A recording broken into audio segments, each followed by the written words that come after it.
and not coming home. There is not a school that we have in high school that is not a teacher who doesn't walk into the classroom on the first day and look for the exits. They look for closets. They look for furniture that can be put in front of doors. We're standing in my district. We're standing in front of the NRA, and I will tell you right now, I do not represent the NRA. I stand for our children. I stand for our teachers and our parents who should be able to go to school, who should be able to drop their kids off in the morning, shepherd them onto the bus, and be assured that they are going to come home. I'm tired of thoughts and prayers. No offense. But it's enough. And if we don't make every politician stand up and listen and say we will not accept this, we will not accept our children being used as lambs for the slaughter for your convenience. If we don't stand up and say enough on our school boards, on our boards of supervisors, in our House of Delegates, our Senate, and in Congress, then this is on us. We have had enough. My child standing over there, who's a junior in high school, should be writing college essays right now, not thinking about their will. I have had enough. Thank you. Thank you, Laura Jane. We are empowered in our county because we have had charismatic leadership at the state level. And we're gifted tonight by having the presence of the most senior delegate, Ken Plum, and our own Kathleen Murphy. So I'm going to turn it over to Ken. Good evening, everyone. I want to say it's good to be back with you because I've been out here to these rallies for as long as they've been going on. Yes, he But has. it's not good evening, it's a sad evening. And I would suggest to you that thoughts and prayers are appropriate today, but tomorrow we need something beyond thoughts and prayers. We made a little progress in Richmond in 2020 with the change in the legislature and the governorship, but there were attempts this year to roll those back. Thank heavens the state Senate was able to forestall those. But we got to remember that when these events occur, we can't stop and pause. We got to continue on. Don't despair. Despair today, tonight, but not tomorrow. I can't imagine what people think in other countries as they think about what we in America do. As an educator, the notion that as a teacher, and I have 2 children who are teachers incidentally, that a teacher has to look out for their back.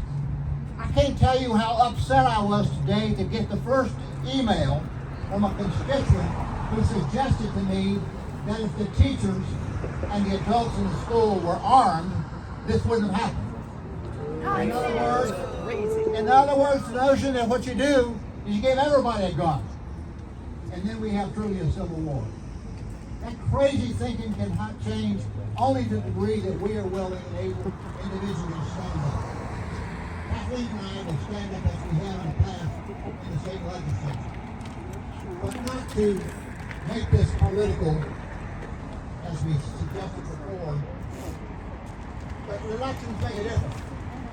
We get these bills passed, we get these laws on the books in a way in which we have people elected who will vote for them.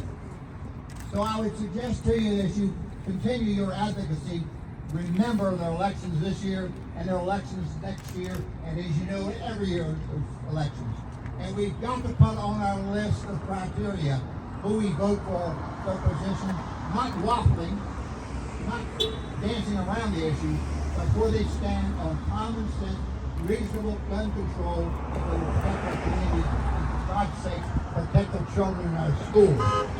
May God have mercy on us. Thank you.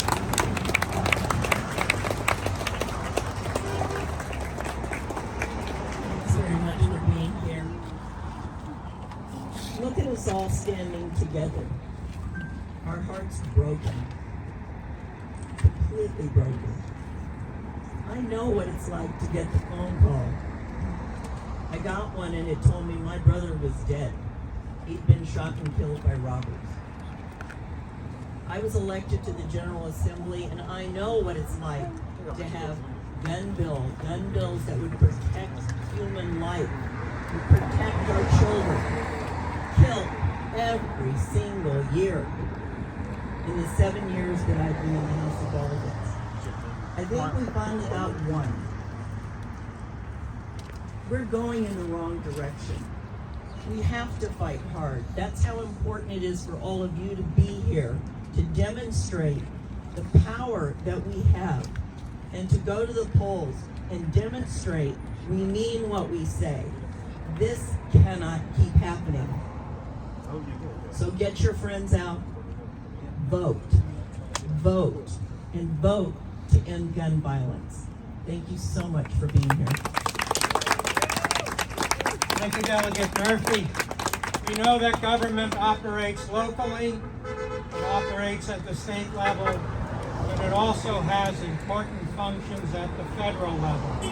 We are very gifted to have no stranger to these vigils at the NRA in our very own Congressman Gerry Connolly. Thank you, Congressman. Thank you. There aren't words to describe another mass killing of our children. I remember being here after we had to remember the killing in a school in Florida. And we've already, Columbine's a distant memory. In Congress, it is a weekly ritual that we take a moment to remember the latest massacre. And my Republican colleagues get up there with solemn faces and talk about the terrible trauma to their communities and ask for prayers and thoughts. It's become such a commonplace that prayers and thoughts have no meaning. What about action?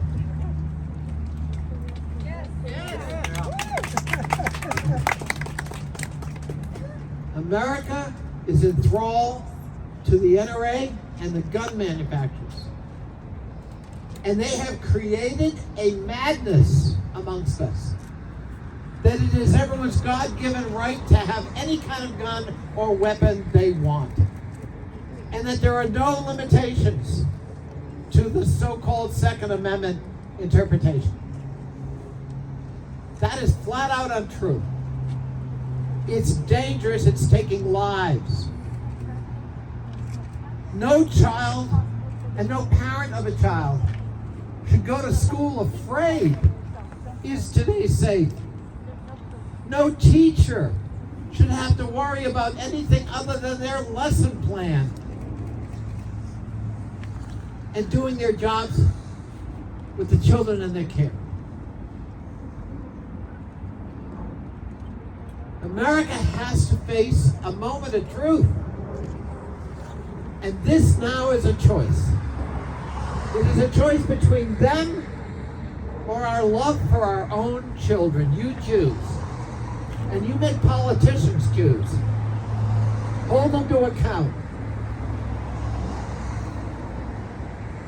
Let the fear that the NRA instills in the cowards in the halls of our legislative bodies, including Congress, be matched by the rightful indignation of parents and grandparents and aunts and uncles and guardians of children.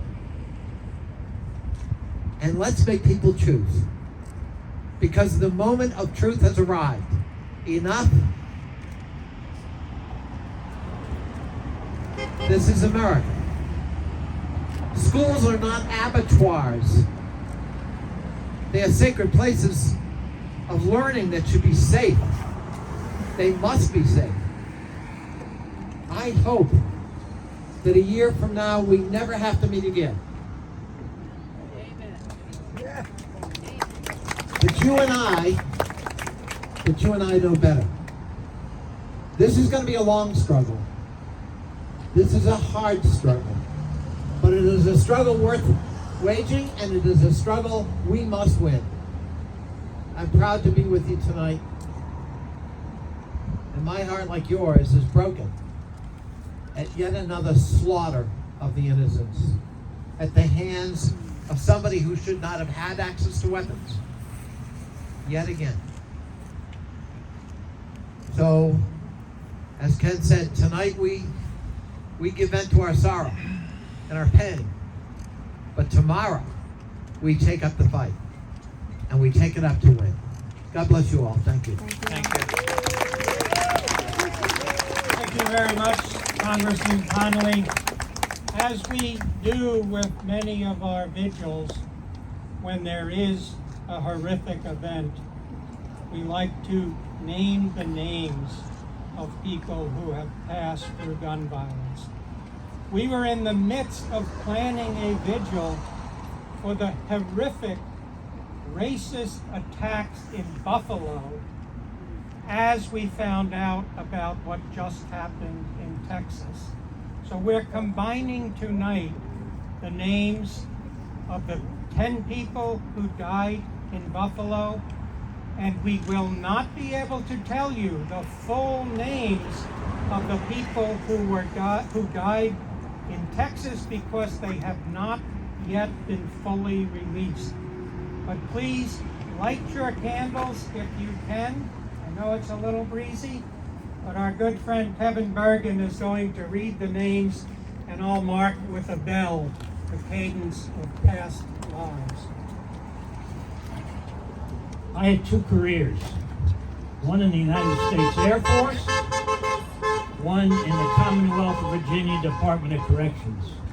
I was proud of both organizations that I represented for those 43 years. Unfortunately, I have come to believe that the government that I now am a citizen of in this country and in the state is broken. The names of the victims in Buffalo: Roberta Drury, Marcus Morrison, Andre McNeil, Aaron Salter, retired police officer Aaron Salter, Geraldine Talley, Celestine Cheney, Hayward Patterson, Catherine Massey, Pearl Young, Ruth Whitfield.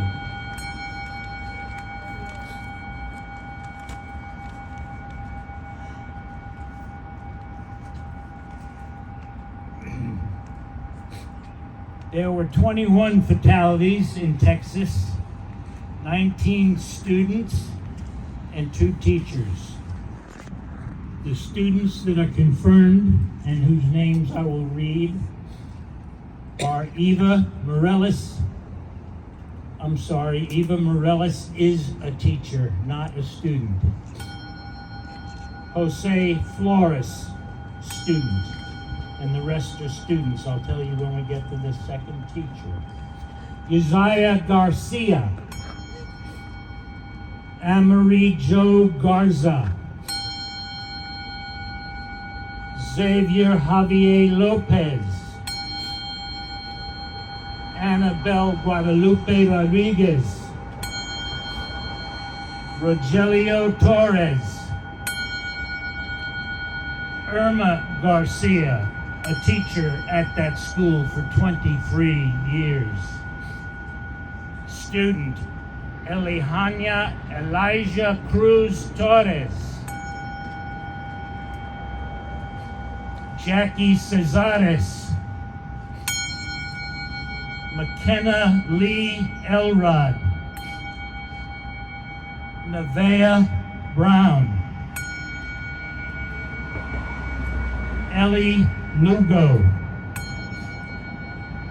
Alethea Ramirez, Jaila Seguero, J.E. Carmelo Levananos, and a moment for all the victims.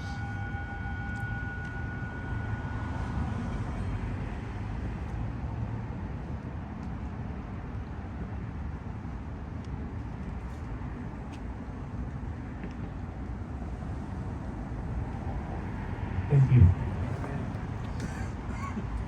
So as was done in the civil rights movement, we're going to close with a song that's known by all of us. So let your voice ring out. It's very healing to sing together. It's one of the most deeply rooted human ways of finding bonding and community with each other. And we're going back to the civil rights movement. So let's go with This Little Light of Mine. This little light of mine, I'm gonna let it shine. This little light of mine, I'm gonna let it shine. This little light of mine, I'm gonna let it shine. Let it shine, let it shine, let it shine. Shine all over Fairfax, I'm gonna let it shine. Shine all over Fairfax, I'm gonna let it shine. Shine all over Fairfax, I'm gonna let it shine. Let it shine, let it shine, let it shine. Shine all over Virginia, I'm gonna let it shine. Shine all over Virginia, I'm gonna let it shine. Shine all over Virginia, I'm gonna let it shine. Let it shine, let it shine, let it shine. Shine all over America, I'm gonna let it shine.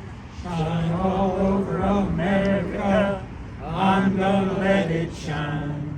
Shine all over America, I'm gonna let it shine. Let it shine, let it shine, let it shine. Thank you, everybody, for coming this evening. You are part of our future of hope. Let it shine.